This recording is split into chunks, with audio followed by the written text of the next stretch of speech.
Ouija board से बुलाई गई रूह, एक सच्ची कहानी। हमने रूह को बुलाया, फिर जो हुआ वो नाकाबिले यकीन था। मेरा नाम नूर है।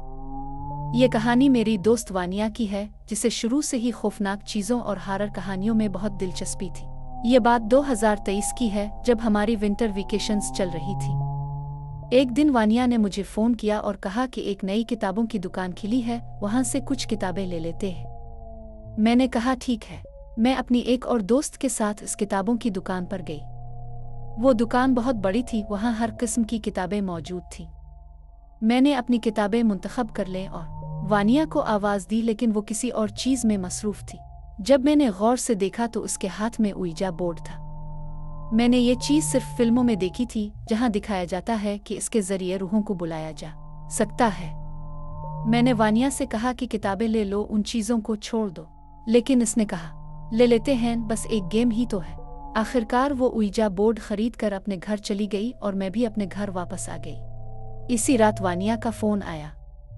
इसने कहा कि फ़ौरन इसके घर आ जाऊं। जब मैं वहां पहुंची तो इसने बताया कि वो ये गेम खेलना चाहती है।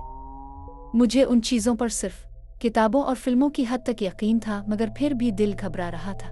वानिया ने यूट्यूब पर एक वीडियो देखी थी जिसमें रूह को बुलाने के मंत्र बताए गए थे। इसने उइजा बोर्ड पर शीशा रखा, हम दोनों ने इस पर अपनी उंगलियां रख दे। इसने मंत्र पढ़ना शुरू किए और अपनी नानी की रूह को बुलाने की कोशिश की। अचानक कमरे की बत्तियां खुद ब खुद ऑन और ऑफ होने लगे। मेज पर रखा शीशा और प्लेटें जोर जोर से हिलने लगें और टूट गईं। पूरे कमरे में अजीब सा खौफ फैल गया। मैं बहुत डर गई और फौरन वहां से भागकर अपने घर आ गई। मैंने आयत अल कुर्सी पढ़ी, दुआ की और सो गई। चंद दिन गुजर गए। फिर एक दिन वानिया की उम्मी का फ़ोन आया। वो रो रही थी। उन्होंने कहा कि वानिया की हालत बहुत ख़राब हो गई है। मैं हैरान रह गई। वो कह रही थीं कि तमाम मेडिकल रिपोर्ट्स बिल्कुल ठीक हैं, मगर वानिया खुद कहती है कि इसके कमरे में कोई ऐसा है जो इसे अकेला नहीं छोड़ता। कुछ दिन बाद जब मैं वानिया से मिलने गई तो वो बिल्कुल पहले जैसी नहीं रही थी। आंखों के नीचे गहरे सियाह हल्के थे। वो बार बार पीछे मुड़कर देखती, जैसे कोई इसका पीछा कर रहा हो। वानिया रात को चीख मार कर जाग जाती है।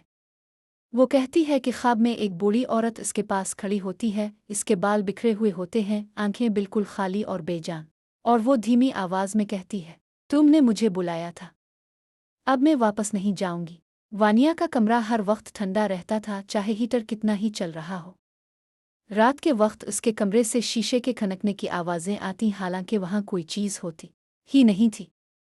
एक रात उसके अबू ने अपनी आंखों से देखा कि कमरे का दरवाज़ा खुद ब खुद जोर से बंद हो। आखिरकार एक बुजुर्ग आलम को बुलाया गया। उन्होंने सिर्फ इतना कहा, जिसे इजाज़त के बगैर बुलाया जाए वो आसानी से वापस नहीं जाता, जब तक इसे दुरुस्त तरीके से रुखसत न किया जाए। इस दिन के बाद मैंने कभी उइजा बोर्ड का नाम तक नहीं लिया, क्योंकि कुछ दरवाजे सिर्फ देखने के लिए नहीं होते, उन्हें एक बार खोल दिया जाए तो बंद करना इंसान के बस में नहीं रहता।